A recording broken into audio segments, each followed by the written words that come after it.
This is another video that was requested by a subscriber, and it's one that I've been wanting to do for a long time. As I've dug more into punk and that indie underground, especially New York music scene, there's one band that just kind of seems to have spearheaded a lot of it, and it's a band that doesn't really get talked about all that much. So when I saw someone recommend I do an episode on television, I thought, of course, I have to do that. This is the story of Tom Verlaine and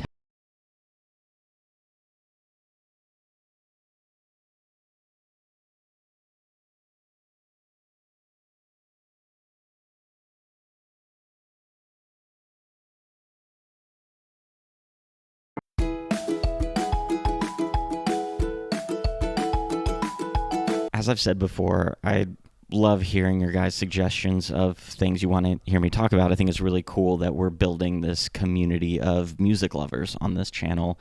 It's been growing, and that's awesome. So thank you for liking the videos, commenting on them, sharing them with your friends, just whatever you're doing. Thank you. It's helping, and it's just really cool to have like a community of people who care about music history and want to learn more about it and share stories about it. So if you have any stories that you would think would be great videos, let me know. I love hearing that. If it sounds interesting, then I'll add it to the list. Also, if this is your first time watching this channel, consider subscribing if you end up liking the video. I cover a lot of music history topics and just kind of tell fun stories from music history. So drop the video a like if you like it. Subscribe if you want more of that. In the 60s, Thomas Miller and his twin brother John were sent to Hockessin, Delaware to attend Sanford Preparatory School. John did really well at the school, excelling in different sports it offered, but Tom kind of struggled a bit to fit in. Where his brother was more athletic and social and popular, Tom was very much more withdrawn and cared more about music and style than he did sports or any of the things that make you popular at a preparatory school. Tom had grown up playing the saxophone and he loved jazz music, but in high school, after hearing the Rolling Stones, he switched to the guitar and started working on his kind of personal playing style. Luckily for Tom, there was one other kid at this school who also really loved music and the arty side of stuff.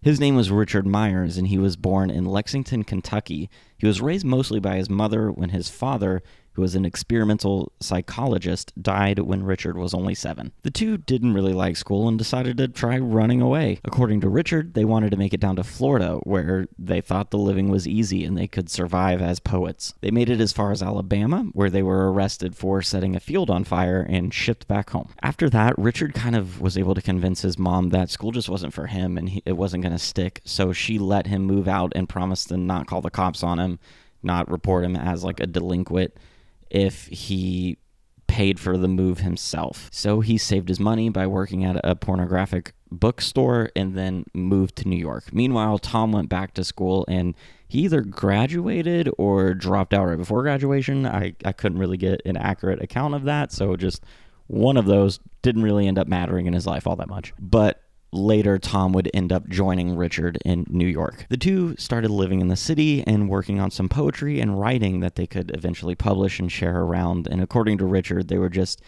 two young kids living it up in the city and finding themselves and enjoying the freedom that, being 18, 19 in New York City can offer you. Richard said, quote, "As we walked down the street, we'd start rapidly weaving between the parking meters, making buzzing sounds with our mouths and flapping our bent arms, fertilizing the parking meters.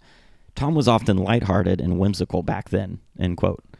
Tom took the name Verlaine from the poet Paul Verlaine, but Tom said he really had no appreciation for Paul Verlaine's work. He just liked the way the name sounded. Richard, meanwhile, started a poetry magazine which he called Genesis Grasp, and he had several poems published before he was 21 in places like Rolling Stone. So he was getting his name out there, getting his writing out there a little bit. By 1972, the two of them had really fallen in love with the whole scene surrounding the legendary rock band, the New York Dolls. Richard said about that time, quote, "I was getting frustrated with the whole life because the rewards were few. I wanted to have more of an impact.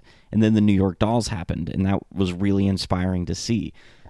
Because they were just street kids going totally on nerve, regarding themselves as meaningful and being aggressive, and having a great time in this totally anarchic spirit with these fantastic get-ups," end quote. They also started working at this bookstore called Cinemabilia, where a guy named Terry Ork was the manager. Terry had actually worked for Andy Warhol's magazine Interview before he got a job at Cinemabilia, and he was pretty well connected in that whole Andy Warhol artsy underground type scene. And Terry was actually really interested in doing kind of what Andy Warhol did with the Velvet Underground and having this band that he could mold and promote. So he encouraged these new kids working at his bookstore to start a band, and he promised he could get them some rehearsal space. So Tom and Richard started a band, and they called themselves the Neon Boys. Tom bought himself a Fender Jazzmaster guitar, and then he bought like a cheap $50 bass, and he taught Richard how to play it, at least as best as he could. They knew they needed a little bit more than just a guitarist and a bassist for a band, so Tom called up his childhood friend Billy Fica, who was a jazz drummer, and they recruited him. Also, in 1973, a pretty accomplished guitarist heard about the New York Dolls and that whole scene that was developing around them in New York. So he asked a friend to give him a ride from LA to New York. That guy was Richard Lloyd, and he had actually a pretty unique experience learning to play the guitar. As a child, he saw the Beatles play on Ed Sullivan, and like many people who saw that, wanted to do that professionally. Then, when he was a teenager, Richard Lloyd met a guy named Velvert Turner. At that time, Richard's family had moved to New York City and relocated in Greenwich Village. So Richard Lloyd said that he was hanging out with some friends in an apartment in Greenwich Village when they ordered some weed, and they were waiting for it to arrive when they got a call from a local New York City kid that some of them knew named Velvert Turner, who ridiculously claimed to know Jimi Hendrix. Richard and his friends decided to invite Velvert up into the apartment, basically so they could make fun of him, because what teenager knew Jimi Hendrix? But Richard said, quote, "When Velvert came in, I knew to an absolute degree of certainty that he knew Jimi Hendrix. He carried something with him that only belonged to Jimmy, and they laughed at him. And I knew they were wrong. I was like, why are you cats treating him so poorly? Why can't he know Jimi Hendrix? Jimmy doesn't live on Mars. He has to know somebody," end quote. So in order to prove it, Velvert called the hotel that Jimmy was supposed to be staying in, and he got the receptionist desk, and he asked for a name that none of them recognized, but ended up being a name that Jimmy routinely checked into hotels as in order to hide his identity. So the receptionist patched him through to the room, and the phone rang, and in order to prove that he was actually getting in touch with someone, Velvert passed the phone around so people were able to like hear it ring a couple times. And then it got to Richard Lloyd, and when Richard Lloyd grabbed it, a very sleepy voice answered and asked, like, "What do you want?" And Richard, kind of assuming it was Jimi Hendrix, got a little bit panicked, and he just said, "Oh, it's Velvert," and just handed off. And then Velvert went into the kitchen and talked to Jimi Hendrix on the phone for a bit. And then Velvert came back in and said he had tickets to go see Jimi Hendrix that night. And then he kind of picked out Richard Lloyd and offered to take him with him, and that started this like long friendship. It turns out that Velvert wasn't just some kid that Jimmy bumped into and kind of knew. He was basically Jimmy's disciple. He was like the one and only person that Jimmy took under his wing and taught how to play guitar. And in return, Velvert would take all of that information that Jimmy taught him, all of those lessons, and he would go teach Richard Lloyd the same things. So Velvert and Richard, kind of mimicking Jimmy, decided that they would take their guitars everywhere. So they started carrying them to school, and they just kind of devoted themselves to learning how to play the guitar like Jimmy did. At the end of high school, Richard actually did well enough in his exams to graduate, but he turned down graduating. He just didn't want the diploma. He said it wouldn't serve him in being a rock star. So he dropped out of high school right before graduating, and he moved to Boston, where he ended up continuing to go to all these legendary shows, and he ended up playing on stage in front of a crowd for the first time with John Lee Hooker. Because of his relationship with Velvert and Jimmy, he kind of knew a lot of people, and he was able to get into these backstage areas, and in one of those times it was with John Lee Hooker, who just invited him on stage to play. And then, kind of wanting to experience more of the musical diversity that America has to offer, Richard just decided to move to Los Angeles, so he went to Los Angeles. Meanwhile, when Jimi Hendrix passed away, Velvert was signed to a record deal, and he was heavily promoted as the next Jimi Hendrix. His album that he put out sounded a lot like Jimmy. It's just no one cared. So Velvert, as you do back then, became heavily addicted to drugs and alcohol, and then he eventually got sober and worked as kind of like a substance abuse counselor before passing away in 2000 at the age of 49. But Richard Lloyd, with his background and experience in all of this rock music, is on his way to New York City. And when he gets there, he starts playing around at Max's Kansas City and these other legendary places where he meets Terry Ork. Terry tells him that he knows this kid who does the same thing that Richard does. And Richard says, "What is it that I do?" And Terry says, quote, "You play electric guitar all alone all day.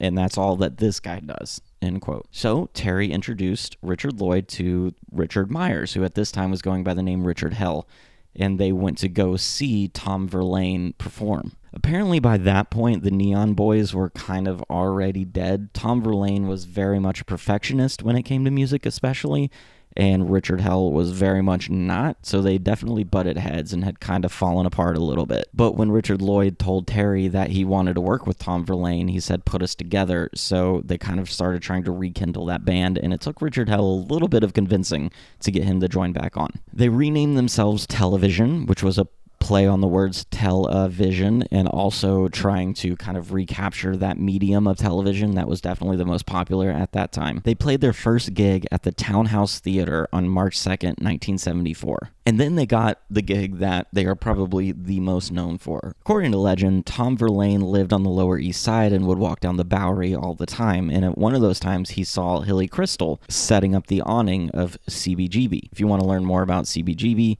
I have a whole video about it. I'll link it in the description below. So just click on that if you want to learn more about CBGB and Hilly Crystal. But anyway, Tom sees him setting up the awning and he says, "Are you going to have live music?"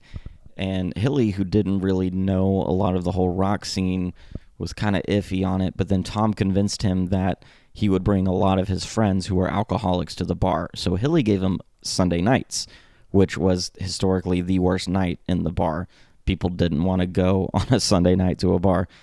And then he ended up giving them 4 Sunday nights in a row. Tom Verlaine and Richard Hell and Richard Lloyd ended up building the original stage at CBGB's in order for them to perform on. So Television, through playing CBGB, started to build quite an audience and a big following. They were these like cult underground heroes, and Hilly started to book more bands in to play CBGB, but it was always known as Television's bar. And pretty much all of the bands that came through and wanted to play there basically had to be approved by Television and Tom Verlaine. Richard Lloyd said about playing CBGB, quote, "Sure, it was a dive. It was difficult to get people in suits down there, or even the older generation from Max's. We were like hobos to them, but there was almost a glamour to the poverty. Nobody had done that before. Up till then, in rock and roll, everybody wanted the finest shoes. Everybody was chasing the glamorous high life. We weren't. When you hear bands say that they don't care about anything, I guarantee you they do. We were probably the closest to a band that really didn't care." By 1974, the whole scene around CBGB really started to take off, and executives, especially from indie labels, were starting to come down to watch the bands play. David Bowie even saw Television perform around that time and said that they were the most original band he had seen in New York. But also around that time, Tom Verlaine and Richard Hell started to seriously butt heads. Island Records decided to record a demo of Television with Brian Eno as the producer, and they eventually decided to not release those demos. But during that recording, things really hit ahead between Tom and Richard Hell. Apparently they recorded 5 of Tom's songs and only 1 of Richard's, which they had always kind of split it evenly, so that was the first sign for Richard Hell that it was turning into kind of the Tom show. Plus, the other members of the band really just kind of cared more, and they were becoming more accomplished as musicians, while Richard Hell just really wasn't. And he would be very energetic and erratic on stage, and Tom didn't like that and told him to kind of tone it down, so it was just creative differences, butting heads there. Richard said, quote, "It's true that the band sounded ragged, but this was something that had also been said at the early gigs, and often the later ones, of the New York Dolls and the Stooges and the Velvet Underground. It was something that I positively liked in a band, but that's not what Tom was interested in anymore," end quote. So in 1975, Richard Hell left the band, and at the same time, the New York Dolls were kind of falling apart, so Richard Hell joined up with a couple members of the New York Dolls and formed a new band called the Heartbreakers. Then he quit that band in 1976 and formed Richard Hell and the Voidoids. which was taken from a short story that he had written. But after their second album, Richard basically retired from music. He was heavily addicted to heroin by that point and just needed to figure his life out. And he focused on writing novels and essays and poetry. To replace him, television brought in Fred Smith, who at that time was the basis for Blondie. He had actually been with Blondie for a long time, like from the beginning. Back when they were Angel and the Snake, he was playing with Blondie. If you want to learn more about Blondie, also have a video about them, so I'll link that in the description too. Check them out, learn more about Blondie. But Fred Smith said, quote, "Blondie was like a sinking ship, and television was my favorite band." It really wasn't much of a competition between which band he was going to join. And according to Richard Lloyd, with the departure of Richard Hell and the entrance of Fred Smith, that's kind of when the band took on its second phase. That was when they got a little bit more serious. Sure, Billy on drums was still erratic, still doing his jazz frill stuff, but Fred just kind of really hammered home the rhythm section and was able to carry that a little bit and carry the tempo, which just made them more of a professional sounding band. In 1975, television finally released their first recorded music. It was a single that was released on Ork Records, which, as you might guess, was a record label founded and run by their manager, Terry Ork. The single, Little Johnny Jewel, became an underground hit, so it was time for them to record an album. When they went about trying to record an album, the band knew they didn't want a producer. They had already released Little Johnny Jewel on their own. They knew what they wanted to sound like, and they thought a producer would just kind of get in the way of that. But then they signed with Elektra Records, and Elektra Records wasn't having that. They needed a professional in the studio if they were going to spend all this money making an album. So the band got an inexperienced producer. They got a guy named Andy Johns, who had been a longtime engineer on some great albums by people like the Rolling Stones and Led Zeppelin, but had never actually produced, but he wanted to, so they brought him in. Apparently, Andy butted heads initially with them. He didn't really understand what they were going for, but eventually it clicked, and he said that they, quote, wanted to sound bad like the Velvet Underground, end quote. For most of the recording, Andy recorded them playing live as if they were at CBGB, and a lot of the songs, including the title track, were done in one take. Apparently, Billy thought when they recorded Marquee Moon, the song, Billy thought it was just a rehearsal, so he was just drumming like they were just practicing. And then the song ended, and Andy asked if they wanted to do it again, and Tom said, no, we're good. So that's the take that ended up on the album. When it was released, Marquee Moon was a critical success. Critics called it something entirely original, and a lot of people have called it like the masterpiece of that early New York punk scene. It was a cornerstone of the upcoming indie rock culture. Tom said about that album, quote, "As peculiar as it sounds, I've always thought that we were a pop band. You know, I always thought Marquee Moon was a bunch of cool singles. And then I'd realize, Christ, this song is 10 minutes long with 2 guitar solos," end quote. That album really should have opened doors for them. It should have positioned them to really take that next step in their career. But apparently Tom turned down plenty of big shows and plenty of big tour opportunities. According to Richard Lloyd, he had a horrible habit of just shooting himself in the foot. When asked to summarize his professional career later, Tom said, quote, "struggling not to have a professional career," end quote. They recorded their second album, Adventure, pretty quickly after Marquee Moon, and it was a more toned-down, softer record. And a lot of people were really disappointed in it, including Richard Lloyd. Richard said, quote, "sonically, Adventure has a color Marquee Moon doesn't. But it was already a losing prospect when we didn't rehearse for the album first. With Marquee Moon, we drew from a repertoire we had been playing live for years. On Adventure, only Foxhole and Careful were in our live repertoire," end quote. Recording Adventure broke the band up. Apparently, the 4 of them would talk about different ideas and different things they could do in the studio, but it all came back to Tom, and he would just give one-word answers like no. Like, he was so in control of what he wanted the songs to sound like. It became very apparent very quickly in that recording that it was Tom's way or no way, and that didn't really sit well with Richard Lloyd, who always had ideas of his own as well. They released Adventure in April of 1978, and by 3 months later were broken up. Both Richard and Tom pursued solo careers for a while. Fred Smith ended up playing with a bunch of different bands. Billy Fica played with a new band called The Waitresses, and just years went by, people trying to make a living in the whole music industry, when in 1991, Richard's manager and Tom's manager ended up bumping into each other and decided that let's try to get our two artists back together again. Somehow it worked, and Richard and Tom agreed to just jam together again. Richard said, quote, "We met up, just jammed, and it was there. It was television," end quote. But being in the studio for their third album, that was a self-titled album, and rehearsing ended up still being a struggle for the two of them. But the magic was there when they played live, for sure. After that third album, they always talked about recording another one and getting into the studio and getting some songs down, but nothing ever happened, and eventually that started to make Richard Lloyd kind of upset. Richard Lloyd claimed that Tom just never really wanted to share credit, that being in a band and having this like equal input in the songs wasn't what he was interested in. He wanted it to be his sound. He even said that when they initially signed that contract with Elektra, Tom tried to sign Television as a solo act, with him being the only member and the other three just being like paid session musicians.